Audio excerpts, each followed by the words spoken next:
What's up, everybody? How's it going? I'm live again on my Wednesday night timeline. Oh, man, I got a good one for you guys. I have been trying to schedule a stream with the Coast guys for a little bit, and it's kind of difficult for us because we are on different ends of the planet, and times are funny like that, where it's daytime for me and it's nighttime for them. But we found a time that works, and I'm excited about the stream, mostly because I think 0XCoast is an absolutely amazing service that is being offered to us on Pulsechain. I think having a direct fiat on ramp adds just a tint of legitimacy, or adds legitimacy to our chain that is, invaluable, right? Like our ability to put money into the system directly from our bank accounts and then put money from the system into our bank accounts without having to touch Ethereum, without having to touch a centralized exchange, without having to touch a bridge, anything like that, I think is incredible. And the fact that we have a stable coin on Pulsechain that is directly backed one-to-one by the US dollar, that is the hardest form of stable coin that you can have. And so far, there's been, as far as I can tell, no problems with their system, no problems with onboarding money in and out. It's worked seamlessly. We have a really thick liquidity pool on the PHUX DEX with really really juicy APRs for a stablecoin pool in the first place. So I think what's happening over here with Coast is amazing. I'm excited to dig into it with my friend Resolute from 0XCoast. How you doing, buddy? Welcome to the stage. Hey, Sloth. Thanks for having me, mate. And happy to be here to chat to everyone and talk about whatever you'd like to. Of course, man. Like I said in the intro, I think what you guys have done with this on and offboarding service is absolutely incredible. I think the process, just when I did it, was so easy, so much easier if I'm trying to onboard somebody. If they want to get into like Pulsechain, just like the Pulse token, for instance, it's so much easier than say like, hey, go to Coinbase. Okay, now you have it on Ethereum. Okay, go to this site, bridge it over, wait an hour. Okay, now you have it over here. Now go to this other website and swap. Like it's like 8 different steps. And like onboarding into Hex is already hard enough just on Ethereum before Pulsechain launched. So like having this is incredible, man. How does it feel to have it out after so many years of of work? So mate, to go along with what you're saying, you're 100% right. And I think a lot of the time, the people who have sort of come to Pulsechain via starting in the Hex community or have been in DeFi for several years, we don't think too much of putting money through a centralized exchange, sending it to our self-custodial wallet, bridging it over from one layer one to another, using a DEX or a DEX aggregator. We think that's all really straightforward. But the reality is, for a lot of new users and even a lot of people who've spent time in crypto, but mostly been on centralized exchanges, it isn't that straightforward. And you're mentioning that you've helped people onboard. Well, we've onboarded hundreds of people. And it is so time intensive. It is so laborious. And, first of all, we wanted to make it easier to get economic energy into Pulsechain, because realistically, whether you like Pulse or PulseX or Hex or something else, what really grows a network and what really brings in the ROIs over the market cycle is the ability to bring economic energy in. So we're stoked that we're up and running. It's been going great. It is a really challenging product to build, but it's really important. And, we sat around, and it was largely Stoic's vision. I thought it was being pretty adventurous on his part. But sitting around when Pulsechain was first launched, there were little groups that were breaking off and talking about, hey, we want to bring this utility or that utility. But, very early on, the plan was to make a fiat on-ramp. And, we've seen OKX, where everyone was excited about the OKX listing. That's now been delisted. So we're really proud of what we've built, and we'll continue to innovate and improve it so that the customer the customer experience is as ideal as possible. But it feels great. It's been a lot of work. I think what you guys have built is like as close to a decentralized on and off ramp as you could get. Right. Like I think when you're dealing with like regulatory bodies and you're dealing with like fiat currency, let me take a step back. When you're dealing with fiat currencies, you inherently have to deal with regulatory bodies. And so it's pretty much impossible, if not like very, very, very difficult to decentralize that entire process. But I think you guys have done it to like probably the greatest degree that you can. The money could be sitting in the 0XCoast bank account that it has, the one that it's set up on your guys' end from your actual bank account. But it can very easily just be put into your MetaMask wallet and then sent wherever the hell you want to send it, Yeah, look, in terms of product design, this is a relatively new model. There's been a few advantages to that. So you're spot on. We've tried to make the closest thing to you mint your own stablecoin and you collateralize your own stablecoin as we can. We can talk about the flow of funds and how all the money moves a little bit later if you'd like. But essentially, You're right. You move money from a bank account that you have into a new bank account that you own with Fortress Trust and access through our platform, and then you mint your own stablecoins. So whilst we are definitely a centralized company, we live in the TradFi space. It is unavoidable. And we do, we saw people lose a lot of money with FTX. We think it's important that the stable coins and then the other assets that are purchased are in users' own private keys. We want to, whilst we are a centralized product, we do want to move economic energy into DeFi because we think that's where people are going to thrive. And while we would love to live in a DeFi-only world, as I'm sure you probably would too, Sloth, the reality is goods and services need to be paid in fiat. Salaries are paid in fiat. So we really need a connection. Otherwise, people are probably having the experience in the US that's certainly happening in Australia and other places where banks are restricting the ability to move money into crypto. So we really want to be an avenue where people can come and invest how they want to invest. Yeah. And another point before we get into the exact mechanics on how like the accounting works, the banking, the flow of money from your bank account to your wallet. I think one important point to bring up is that, the Coast stablecoin the CST stablecoin is a 1-to-1 US dollar backed stablecoin, right? So with other centralized stablecoins that are like non-algorithmic or only live on the blockchain, the biggest example is like USDT and USDC. They're typically either fractionally reserved or they're not completely backed by fiat 1-to-1. They may be backed by a group of assets.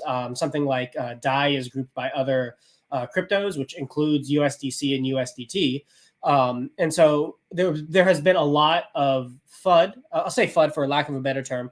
Maybe there's been a lot of concern in the DeFi space about these stable coins being used to prop up the economy. The DeFi economy, and a lot of it has to do with the questionable nature of the redeemability of those tokens. But with the CST stablecoin, it's 1-to-1. There is no concern that the Coast tokens that you have in your wallet will not be backed by the appropriate amount of fiat on the other end. Yeah, that's right, Sloth. So you mentioned Circle, USDC. And if you go to the Circle website, you'll see that they post their attestation reports. That's essentially a proof of reserves document that's done by large auditing firms such as Deloitte, I think, in the case of Circle. And you'll see that the majority of USDC is backed by various treasuries. And you see lines on those kind of charts, like the fair market value of the reserves. So we've got a very different approach, and that is simply that your CST is backed by $1 in the CST account. Users are able to mint CST if they move $1 or any amount to the CST collateral account. That gives the stable coin its reserve, and you're right, it's just held in fiat. Now, if users go to our DApp, and that's app.0xcoast.com, you'll actually see the proof of reserves are there on a 24/7 basis. So the amount of money held in reserve, as you said, in fiat, is there for everyone to see. Awesome. Well, I think this is a good time to kind of give a little overview on like how the system works kind of under the hood. And we have a question from Dixon Sider at the beginning. He asked if we can show a step-by-step on how to buy Pulse with fiat in the USA through Coast. So let's start, Resolute. Why don't you just start by explaining kind of the process of onboarding and offboarding with Coast, and we'll go from there. Yeah, no worries. So yeah, good question, Dixon. I guess we'll release a few videos that walk through the DApp and how you're able to fund what's called your digital account. Maybe, Sloth, if you want to bring up the flow of funds document, it might just help consolidate this in people's minds.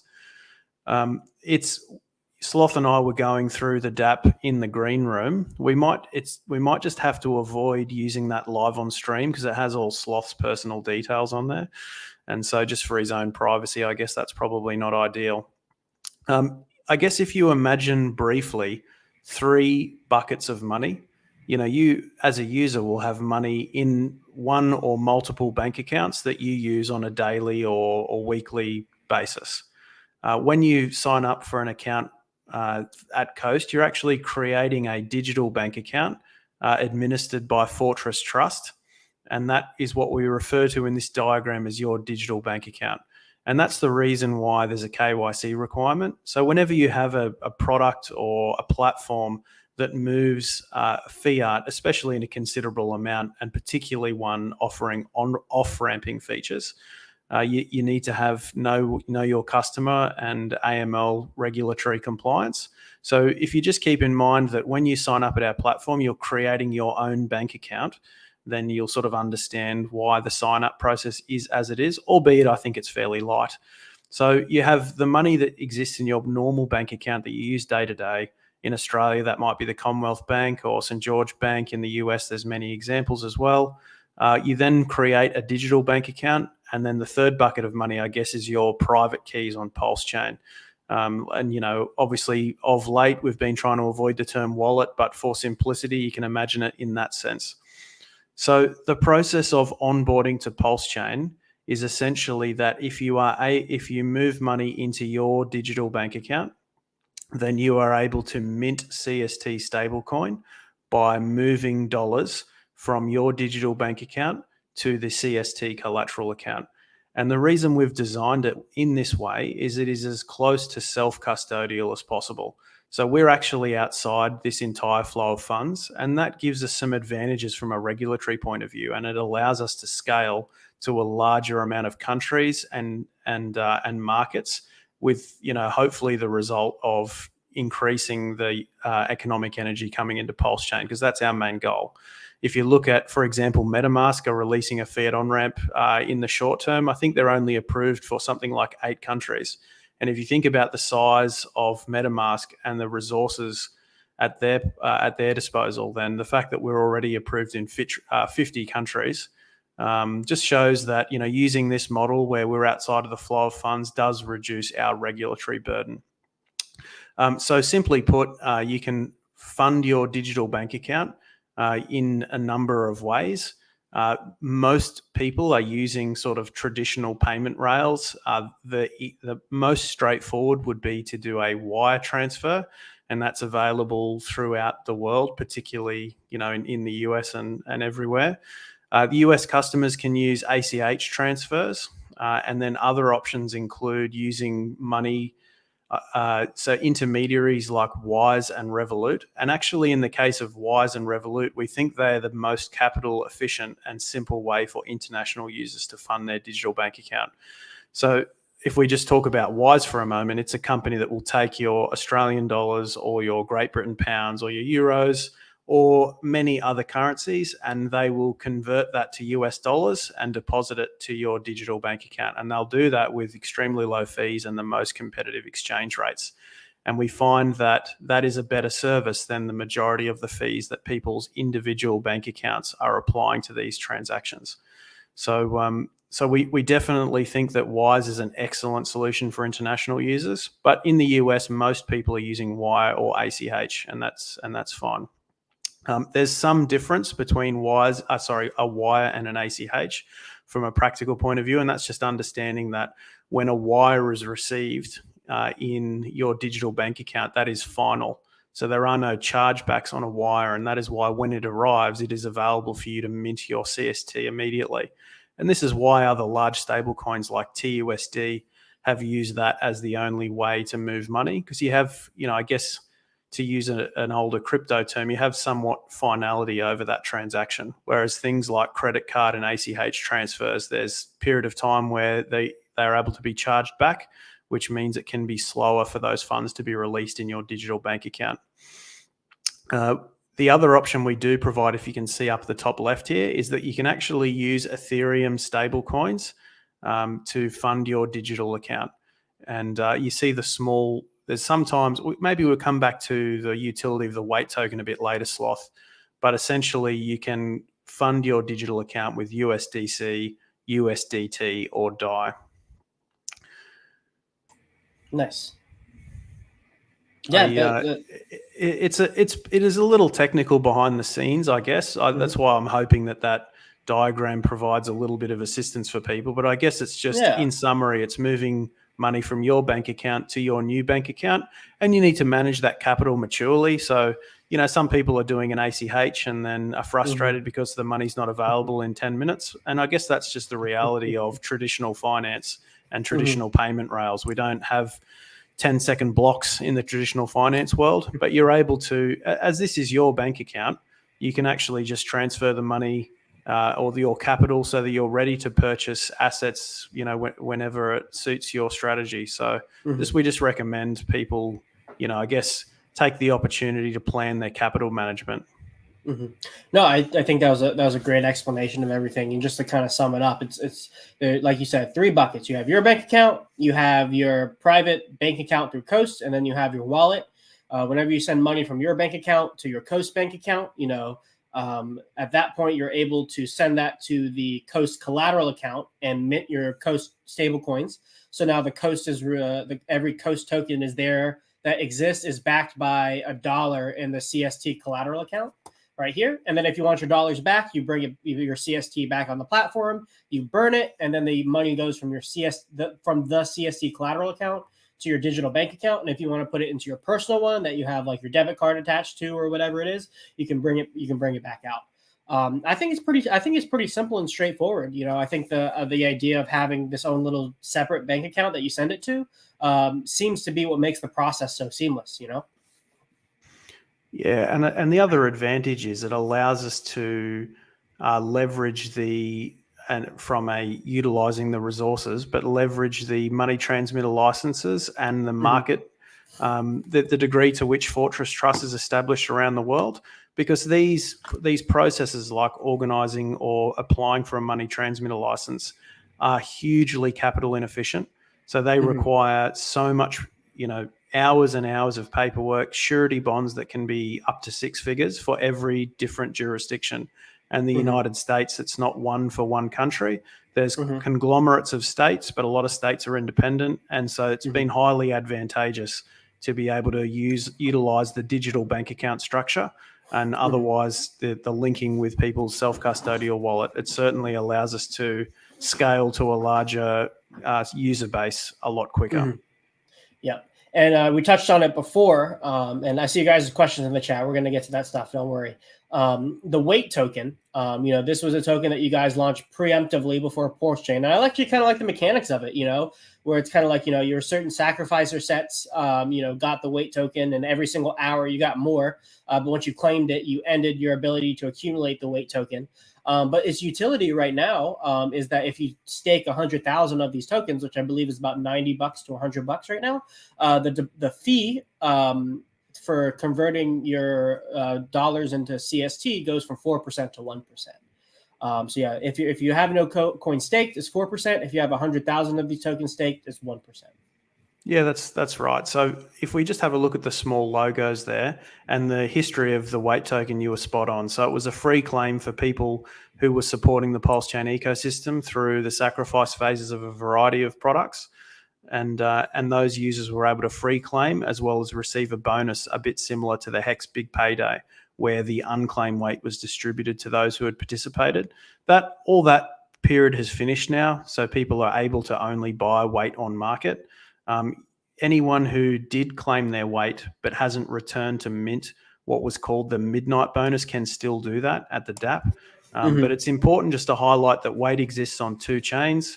So people who claimed weight will have weight on Ethereum and weight on Pulsechain. They have the same contract address. They are exactly the same code, which is both audited and immutable. And if you go to our Telegram group and write !weight, you will see the correct contract address there. Now, the tokens on both sides or on Pulsechain versus Ethereum have subtly different roles. As you can see on this diagram, the weight that's on Pulsechain it's able to be locked to, as Sloth has said, reduce the mint and burn fees on CST. So for users who have no weight tokens locked, the minting of CST fee is 4%. But as you've mentioned, if you lock 1,000 weight tokens, which is, I think, a little bit in and around $1 or less, then that platform fee reduces to 3%. If you lock 10,000 weight tokens, which again is around less than $10, that reduces your fee to 1%, and 100 weight tokens reduces your fee to 1%. So it's actually very capital efficient for most users to lock the weight token. Just remember that being locked entitles the user to these discounts in perpetuity. You can unlock your weight tokens, but if you do so, there's a 5% burn that doesn't go to the team. It doesn't go to anyone else. It's just burnt from supply, just providing some additional deflationary tokenomics onto weight. To briefly talk about the tokens that are ERC20s, currently they are able to be locked to reduce the fees associated with onboarding to your digital account using ETH stablecoins. So the standard rate for that is a 1% fee to onboard your USD stablecoins to your digital bank account, or essentially sell your ETH stablecoins for fiat in your digital bank account, but with the same levels of tokens. So 1,000, 10,000, and 100,000. That fee goes down to 0.75%, 0.5%, and 0.25%. So nice. Again, some people it can be a little confusing having tokens on two chains. If we look to launch CST on Ethereum, because we know a lot of people in this ecosystem also have a significant amount of capital invested on Ethereum. If we choose to go down that path in the future, then the locked Ethereum-based weight tokens will have the same discounting effect as they do on Pulsechain. Nice. Yeah, I like it. I like the simple utility of the weight token. It's pretty straightforward. You stake up to 100K, you get your fees reduced by 75% or whatever it is, from 4% to 1%. And then if you can't afford the 100K, you can do 1,000, and then that's pretty, like you said, capital efficient. You're getting the same amount of delta and discount from 1,000 as the people who are going from 10,000 to 100,000. So that's pretty solid. We have a question from Corey Geary. He says, any chance we can get that fee down to 0.5%? Corey's trying to get a deal over here. Yeah, I'm not sure this is the open forum for negotiating with Sloth as an intermediary, but look, our part of the way this platform was established is that the fee structure is not supposed to be a large revenue stream for the business. It's supposed to be what could be loosely described as a loss leader. So the fees going into the future are potentially alterable, but at the moment we're just going to stay with the current fee structure rather than making statements, promises, anything. So I guess at the moment that's the fee structure. Our goal is to maximize how much money comes into Pulsechain. We're quite large Pulsechain investors, so our incentives are aligned in that case. Our goal is to get more money on chain. It's not to have that money get stuck on the way through with different fees.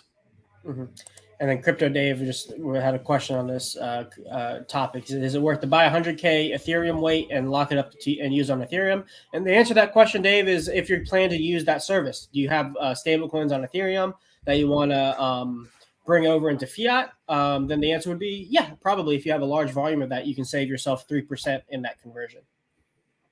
Sorry, not 3%. You can save yourself 0.75%. Yeah, that's right. Yeah. All right. I think that was a good overview of that. Before we get into the new features that you guys are have down the pipeline, I just wanted to ask this question. And why did you guys decide to really focus your efforts on building the service for Pulsechain in specific? There are a lot of other L1s and L2s that could benefit from a service like this, and even Ethereum. I'm sure the Ethereans would love something like this for them as well. Why'd you focus on building this for Pulsechain? Look, I guess one of our points of difference from a lot of other building teams that exist on other L1s is we started here. We started in this community. We've been in crypto, in Bitcoin, in Ethereum, but then sort of became aware of Richard, have been involved in Hex for its entire lifespan. And so when Richard announced that he was making an L1, we sort of could see that there were some issues with uptake and gatekeeping with Hex, and that it was possible that these things may apply to Pulsechain. And so we just, our goal was, we need to make sure there are traditional payment rails that allow the onboarding of new capital into Pulsechain. So, very much early, very early in the timeline of Pulsechain being built and created, we'd started to have these conversations. As I said, this has largely been driven by Stoic, who you've seen on other streams. It was his vision to sort of make this. Him and I go back 30 years together and grew up as kids. And so when he first told me this idea, I thought that, he was, as usual, biting off more than he could chew. But, I will never give him this compliment publicly, because that's not how friendships work in Australia. But he's, continued to surprise and impress me with, what he's been striving to achieve. So it was very early in the Pulsechain, I guess, development phase, where these plans and strategies were made, and the initial relationships and designs. And, there's a lot of work on the front end for developing a product like this. We've sat down with, we've got a legal team. Early in that relationship, we'd be sitting down either on Zoom or in a boardroom, and we'd be discussing essentially what is crypto and being charged $400 an hour for that pleasure. These are, processes that take a lot of time to establish. And then I guess if we look at it from a what are the incentives? Well, I guess it's it's great for the L1 to have the ability for capital to come on and off it. But as investors, and fairly heavy investors in the ecosystem, it's good for our investments, for the ability for capital to join the network. So, so I guess that's a roundabout way of saying we've been here for a while. We've always been wanting to support the ecosystem. It suits us from an investment standpoint as well, and everybody who's here. So we may look to support Ethereum in the future. Our goal, though, has been literally to be a conduit for Pulsechain. So we haven't wanted to spread our efforts, our resources to other chains. We want to essentially provide a service that brings economic energy onto chain. And that's part of the reason we have the Ethereum-based stablecoins. So we would be probably the cheapest fiat off-ramp for Ethereum that exists, for people being able to off-ramp for 0.25% or 25 basis points. And then people can mint straight to Pulsechain. So we're very Pulsechain focused currently. We have our own individual investment preferences. We're pretty aligned on those within the team, but we are, as a product, coin agnostic. So the ability to mint CST and come on to Pulsechain really is net positive for the entire network. No, that's awesome, and I think it really highlights one of the hidden strengths of the Richard Hart community, or the Pulsechain community, where we have all of this diverse talent, international diverse talent, who's kind of conglomerated around this. What was once an ERC20 now is a whole ecosystem. Early in like 2019, 2020, and now all of the talents of this diverse set of people are starting to flourish on Pulsechain, right? Like you and Stoic, I guess Stoic had the vision, but you really helped with the execution and the development to get to the final product that we have. Pulsechain is magnitudes better because of the thing that you've created and have successfully launched, right? Like if all that was going on was just the things that Richard built, we would have a ghost chain that's really not that interesting. But the fact that we are able to utilize the community's individual strengths to create ecosystem and kind of like and create digital real estate for all of us to use together, I think this is a perfect example, in my opinion, of like why Pulsechain is such a great L1 to participate in, and also a viable investment opportunity. Yeah, I think you're right, Sloth. And, there's a lot of people who, for example, have their investment very concentrated in the RH tokens. And, I'm one of those people as well. But I think there's the larger we grow the pie, the larger our individual slice will be. I think if we wanted to have a small closed room where people just staked and unstaked their hex on Pulsechain, then this network wouldn't grow. And look, there's going to be things that individuals that you like and don't like. But the fact that there are developers building and launching things, some of those things are good, some of them won't be good. Some things will be launched with great intentions, yet still fail. But this is what we need in this ecosystem. We need builders, we need investors, we need activity, we need volume, we need different DeFi tools. And, I think it's been great to see all the building that's occurred. And look, it's been a fairly brutal 18 to 24 month bear market for this ecosystem and crypto more broadly. So, I understand that, people can sometimes have their sentiment wavering, but this is really positive. This L1 is very, very comparable. In fact, it probably has more DeFi tools than a lot of the more established L1s. And, we are very bullish on, what's the future for Pulsechain. We wouldn't go to this effort, both economically and from our own time and effort point of view, if we didn't think that was the case. And so I think people who are here now should be excited. Yep. And, just on kind of that point of what you're talking about with the RH stuff and where you're putting your investments, I had a little a thought connect in my head as you were saying that. And in a lot of ways, even though, Coast doesn't like directly provide value to Hex, like in terms of like pumpamentals or tokenomics, I think all of this stuff, like what you guys have built, does confer value into Hex, because Hex is like this fixed monetary policy inflationary token that exists at the underground of everything that's been built on top of it. And with the Hex contract, you can exchange your time to get a larger share of or a larger number of these tokens, which then can be exchanged for all of the cool stuff that's happening on Pulsechain, right? Especially because the liquidity of Hex is tied to Pulse, and most things are tying their value to Pulse, and some people are tying their liquidity directly to Hex as well. And so it's like, the more stuff that's available to swap your Hex into, like inherently, what's the word I'm looking for? Inherently implies that like the value of Hex is also going up. So that's just a little something I wanted to share. But yeah, we'll get your thoughts on that, and then we'll move on to feature sets. Yeah, I mean, look, we love Hex. We have a lot of Hex. We're Hex stakers, short-term, long-term, liquidity providers. We've been in this ecosystem for it's nearly 4 years now. We think it's a great asset. I think it's something that a lot of people will eventually discover from outside the community, and we understand there's a bit of time that takes. We are introducing the ability to buy Hex directly from our platform, which I think will be bullish for that token as well as others. But yeah, so we think Hex is great. I could sit here with you, Sloth, and go deep on T-shares. I really quite enjoy it, but I'm just I don't give myself the opportunity to do that at the moment because we're a little busy. But yeah, so you got to show your own stuff, Resolute. You can't be shilling RH too much. No, I don't have the handbags to shill RH. Oh man, that's funny. My fashion's way more vanilla.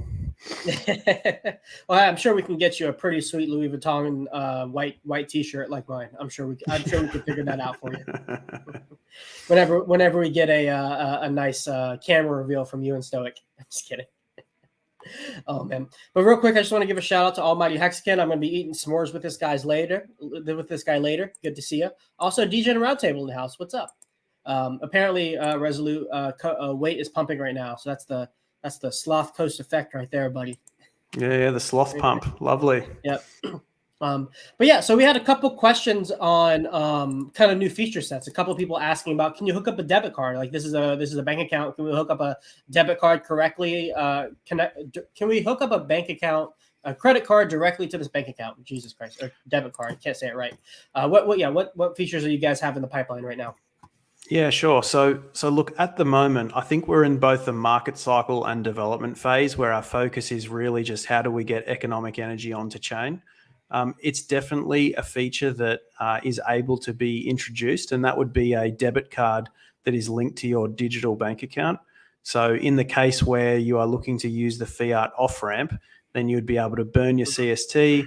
That money would be redeemed to your digital bank account, and you could spend it via that debit card. So that's definitely something that's actually not very difficult.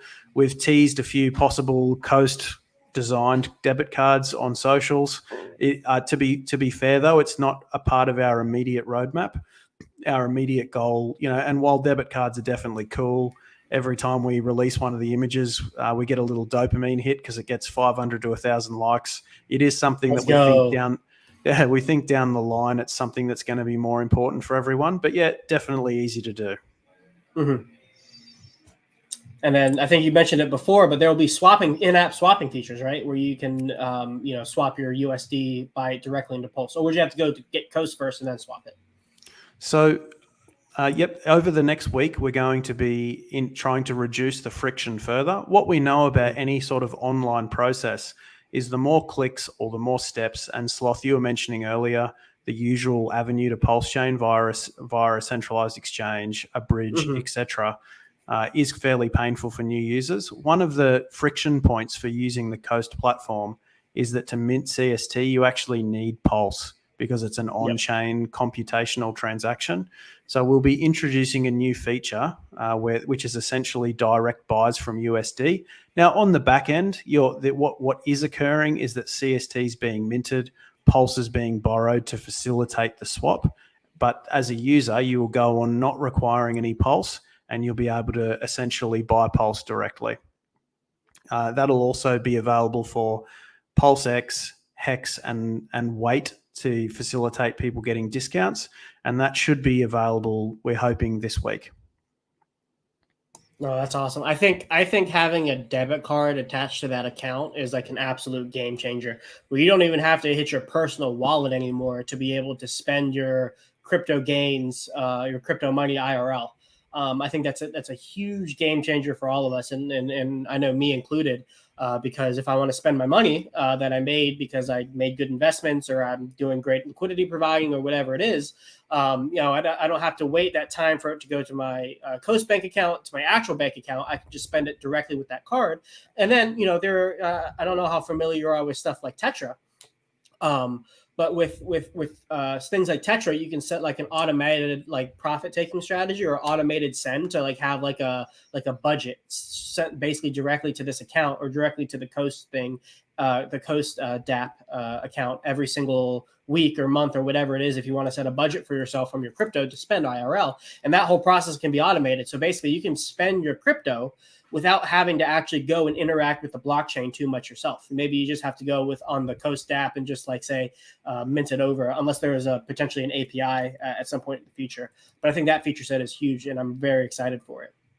It certainly gets a lot of the more organized financial managers really excited amongst us, doesn't it? The ability to preset some strategies and get excited. For me, it's usually when I open a spreadsheet and spend a couple of hours spreadsheeting a strategy. That usually gets me excited, but definitely things like Tetra will be really useful. In terms of the debit card onto the digital bank account, I guess one of the steps will be just getting people to realize that it is your bank account. You'll just have a bank account with an additional bank now. And so, yes, definitely down the line, a debit card will be something that's able to be done, but it is also your bank account. So for example, if you think you're going to wait and, on-ramp some fiat in a couple of weeks, there's actually nothing stopping you sending that money today, tomorrow, or in the short term and having that money sit in your bank account waiting to mint CST or to buy assets. Yep. No, I think that's great. And then I think the direct in-app swap is also pretty impressive too. Impressive isn't the right word. It is impressive, but I think it's a great user quality of life update, especially like for the people who don't have Pulse, but the people who just don't want to, go, you're just saving them a step of taking their CST to a DEX and then swapping it for Pulse. You can just do it in the app and get it straight in your wallet. It just makes the onboarding process that much easier, even for seasoned crypto users. And what's nice is, the CST stablecoin, I'm looking at it on PHUX right now, has $2.2 million of liquidity. And so there is more than enough liquidity, I think, for most users to move in and out of Pulsechain into CST or CST into Pulsechain, which is awesome. Yeah, so it's worth talking about that a little bit. And we'd probably definitely have to acknowledge Buck and the guys like 3 Errors over at the PHUX, and obviously they've also launched Fame and Fiat. They've been a great ally in all of this. They've been quite supportive of our stablecoin, and the balancer fork that they've launched, PHUX, is hugely useful for those moving between stablecoins. If I'm not sure how nerdy you are, Sloth, you seem to be at least a moderate nerd like me. The stable swap math in terms of liquidity pools just greatly enhances the order execution for users as they move between stables. So having, for example, the wrapped USDC and CST stable swap pool there that you see has, around 3 million TVL on there, is just really useful for those wanting excellent order execution with CST. Yep. On that note, we actually have a swap tab on our DApp, which allows people to integrate directly with the Pataeus widget, which allows again. Yeah. So if you under the mint and burn page, you'll see a swap tab, and that essentially just opens up a Pataeus widget, which allows you to, as people would know, a DEX aggregator essentially allows you to spread your order across the best available liquidity, and so that you get the most coins in your wallet, or you control the most crypto with your order. So it's more capital efficient for users, importantly. And then I guess one misunderstanding we hear quite a lot is, well, I don't want to use Pataeus. I sacrificed for Pulsex, and I want to do all my swapping on Pulsex. It's actually interesting. So if you were to swap CST, that's a funny position to have. Yeah, and look, I guess it's an education thing, right? And it's our job collaboratively to help people with that. But if you use the Pataeus widget on the Coast app, you'll actually find that a lot of the order ends up routing via Pulsex V1, and actually 4 to 5 times is the amount of buy and burn that's applied to Pulsex. So for those people who are passionate supporters of Pulsex, and we are those as well, you'll actually find it's more bullish for the token if you use Pataeus when starting with CST. Yeah, well, I mean, just from the positions of Pulsex needs to be number one, and we should only use it and only promote it. I think it just hurts the end user, since we have so much diversity of liquidity now with things like PHUX, 9mm, 9-inch, all of the, and there's some other DEXs I'm blanking off the top of my head, but we have all these diverse pockets of liquidity now. It just makes sense to route through all of it to get the end user the best deal possible, which I think is the most important thing. Maybe it is the most important thing, which inherently means it's more important than just rallying around one single DEX. But because it has the most liquidity, it's going to get routed the majority through it anyway. So it's kind of like it's apples. It's not apples and oranges, but it's like tomato kind of thing. Yeah, that's exactly right. And as I said, I think it's just an education thing. And realistically, there's a lot going on Pulsechain. And there's a lot of projects cropping up. And, we are at the coalface of that, because a lot of these things interface with our product. So we are talking to and meeting with teams, trying to understand their protocols deeply. But yeah, it's, Pataeus, for example, has been great for a lot of people. And, I guess if we think about Ethereum, we all use 1-inch or Matcha always for our order execution, or at least you should be, even if you're really bullish on Uniswap. So, just a reminder that the Pulsex buy and burn in a lot of cases is higher via Pataeus than directly on Pulsex, which might be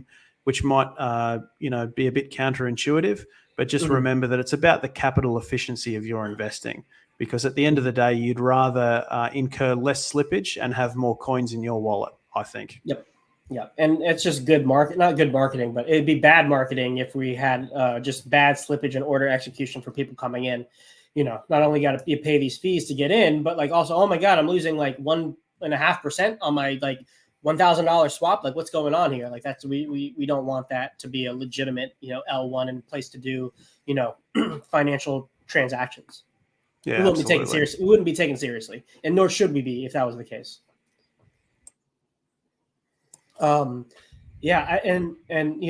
haven't dug into the specific formulas of the stablecoin math behind the balancer protocol, but like just the fact that CST is attached to USDC, and then USDC is attached to USDT and DAI in that stablecoin, the bridge stablecoin pool, is huge, because now CST basically has $1 million of liquidity linked up right with it to go into, or I guess it's 2 million, go right into all of the deep liquidity that exists on Pulsex. Another pool that I'm really excited about is the CST and USDL pools, because of the inherent nature of those tokens. So like the CST token, it's a fiat-backed stablecoin. USDL is a pulse-backed stablecoin, an over-collateralized stablecoin. And I like to frame these as like Coast is like the fiat coin, and then USDL is the DeFi coin. And so a liquidity pool between the two basically just connects fiat and DeFi seamlessly from one to the other. So you onboard your fiat through CST, and then whenever you want to plug into DeFi stuff, you bring it over to USDL to play all those fun games and whatever else is connected to it. So that's a liquidity pool that I hope gets a lot of a deep liquidity in the future. Yeah, so I mean, something for the listeners to be aware of is that, you know, ourselves and many of the other pulse chain builders, we're actually in communication with each other all the time. You know, we talk to all the other teams on a daily basis, or individuals more frequently. And, you know, collaborations in terms of building these stable swap pools with the other stablecoin protocols are already being discussed. You know, I think one other comment to make is that being, I guess, an overall a new and relatively immature market in crypto, there's a lot of tribalism, which it's kind of funny, right? I've never sort of sat down and disliked someone because they bought units instead of houses, or because they bought Apple stocks instead of Tesla, yet we seem to want to go to war with each other in crypto. It doesn't really make a lot of sense. But, you know, we don't actually see USDL or PXDC from Power City as competitors. These are all just complementary products. You know, we think USDL and PXDC being liquidity forks, we think they're fantastic. We'll be using them. And the fact that there can be bonded liquidity with those tokens is great. You know, what we offer in terms of the CST stablecoin is essentially the ability to move your economic energy from your salary or the real world into crypto, and from crypto back into goods and services. So they have a different value proposition, but they're all great. And yeah, we don't get caught up too much in the, you know, the competition side of things. You know, there isn't any competition, like, at all. I think it just festers in some Telegram groups, right? There's a little bit of who, you know, this or that, and there is really no need for it. No, not at all. And I mean, it's great that there are different teams building these diverse stable coins in terms of like their actual properties, because like the advantage of something like USDL is through its redemption mechanism with Pulse, but that inherently means that you can't redeem it for like actual fiat dollars, right? Because that has nothing to do with its mechanisms at all. Like you have to redeem it for the Pulse underlying, sell the Pulse, and then get the stables to like on ramp, off ramp from there. Right, like it's just not part of its feature set, nor could it be because of the nature of what it is. But if you pair it with something like Coast, all of a sudden that stable coin of USDL, even though inherently doesn't have the properties of on-ramping, all of a sudden has off-ramping properties proportional to the amount of liquidity that exists. And that's why that's why having these diverse protocols for stable coins is so important. And why I don't see it as a competition at all. In fact, it's complementary, it's synergistic. You're exactly right. Yeah, the net effect of both of them combined is greater than their individual parts. It's 1 + 1 = 3, baby. Yeah, and look, I think it's probably a good time to segue into, you know, what is a stable coin and how does a stable coin trade at $1? And I guess it's not as straightforward as people might think. People probably feel that a stable coin, the price will always be $1. But really the way to think about a stable coin is it has the inbuilt ability to trade at or close to $1. You know, CST and even USDL and PXDC, these are just PRC20s. And, you know, their ability to trade at $1 comes from a few features. The most important one is that it's redeemable for $1. So in the case of USDL, it's redeemable for $1 worth of Pulse, less a small redemption fee. And with CST, it's redeemable for $1 of fiat at our DApp, less a small redemption fee. So the fact that these coins are redeemable for $1 opens up the ability for arbitrage to keep the price at or around $1. But then if you think a little bit about, and this can be a more advanced concept for some listeners, but if you think simply about how two assets work in a liquidity pool that's governed by AMM math, and I know you're probably going to start enjoying this, Sloth, but if you have an asset moving in one direction, it's going to have either buy or sell pressure placed on it. It's going to change its proportion of the liquidity pool and therefore its price. So in the example of CST, we've actually designed a coin that will hopefully have perpetual sell pressure, in that people are bringing their fiat into CST and selling the CST for Pulse or other Pulse chain assets. So it is, from an AMM and liquidity pool point of view, you're going to have sell pressure on the CST asset and then arbitrage bringing that back to $1. If the market cycle was to change such that there was a lot of off-ramping, then you would have users selling their PLS, buying CST, and then burning it. So in that part of a market phase, it would be likely that arbitrage would be required to bring the price of CST down to $1, if that makes some sense. So, in some ways, buying CST, you'll notice that at times the price dips a bit below $1. You'll then see on chain a lot of CST buys occur, and that's just people getting free money via arbitrage. We expect that these things will be automated with scripts, in the near future. But yeah, the factors that allow a stablecoin to trade for $1 are primarily the redeemability of it, and then its volatility around $1 is governed largely by its liquidity, and that's where the stable swap pools on PHUX have been very helpful. There's liquidity on Pulse XV2, and then there's a new Pulse CST pool opened on PHUX, which has a 0.1% swap fee. And so that would actually be the most capital efficient way to get on Pulsechain, to go via that pool.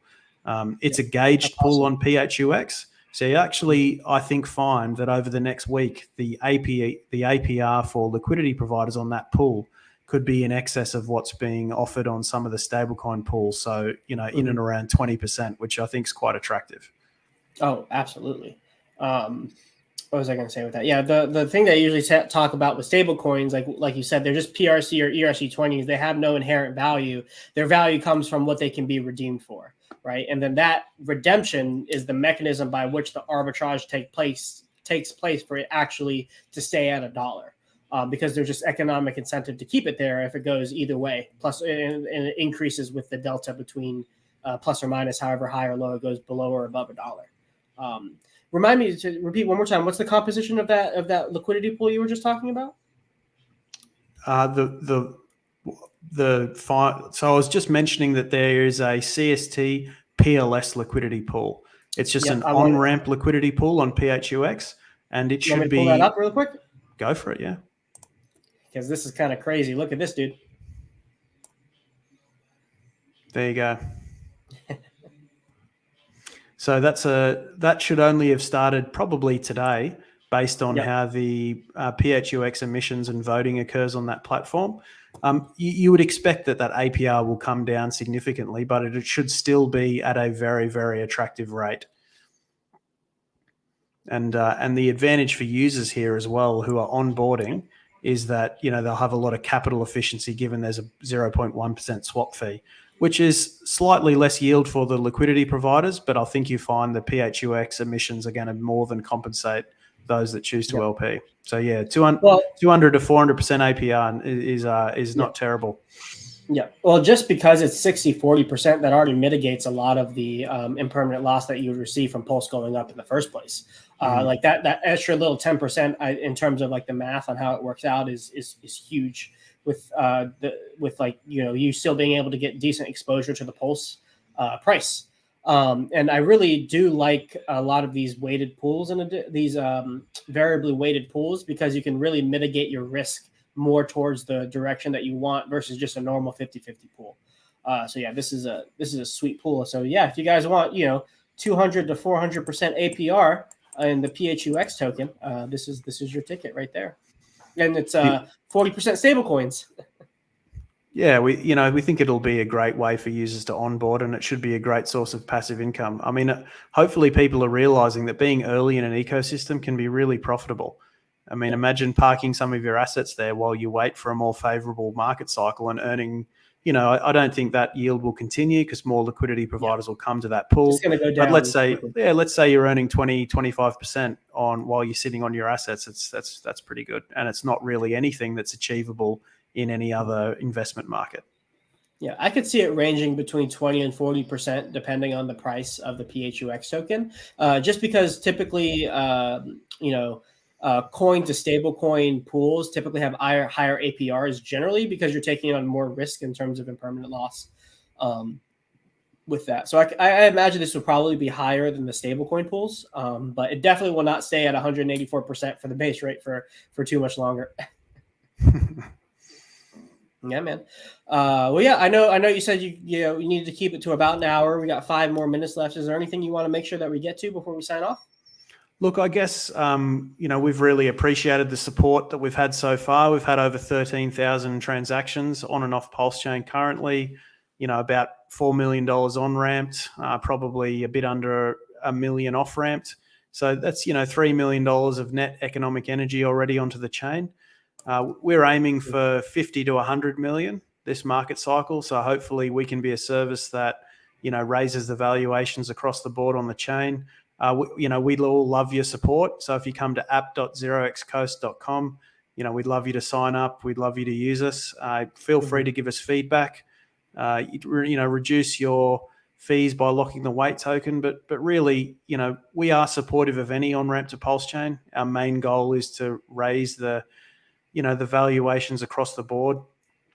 It's important to think about your strategies for on-ramping through the entire market cycle.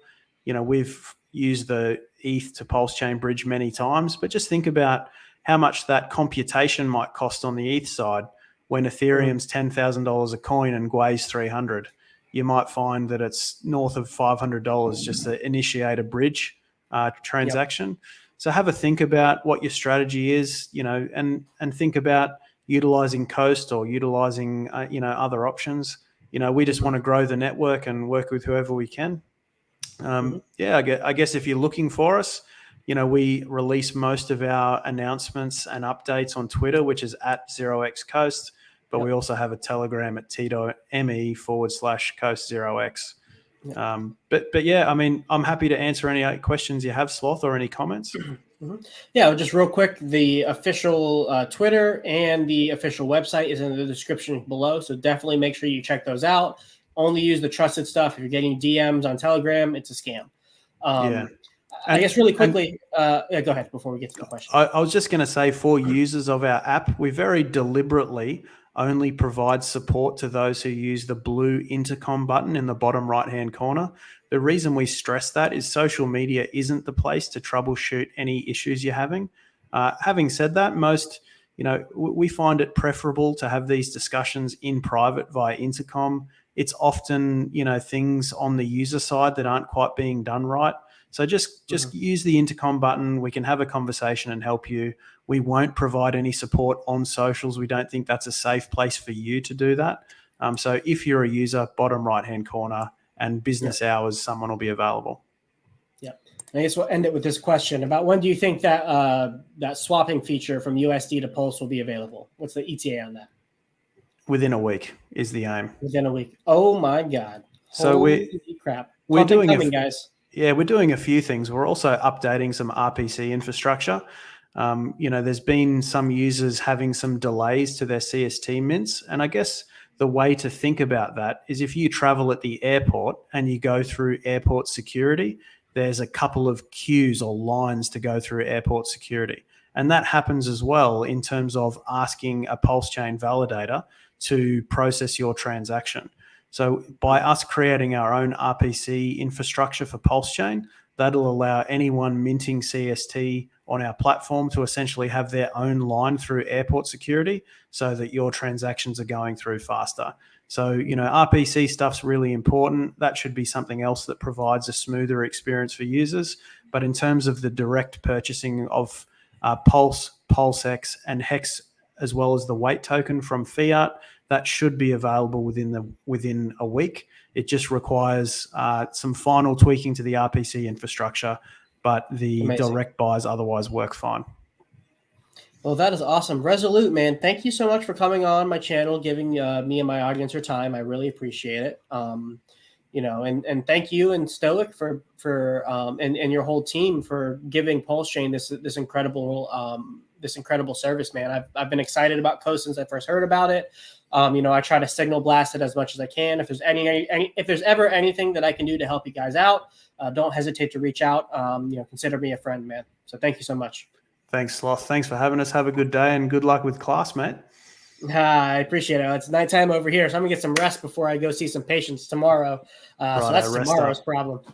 All right, everybody all the best in the chat. Yep, you too. Everybody in the chat, thank you for watching. I appreciate your time as well. If you want to book a 15-minute call to talk about anything, link in the description is below. Ooh, Resolute is out, so now it is just me.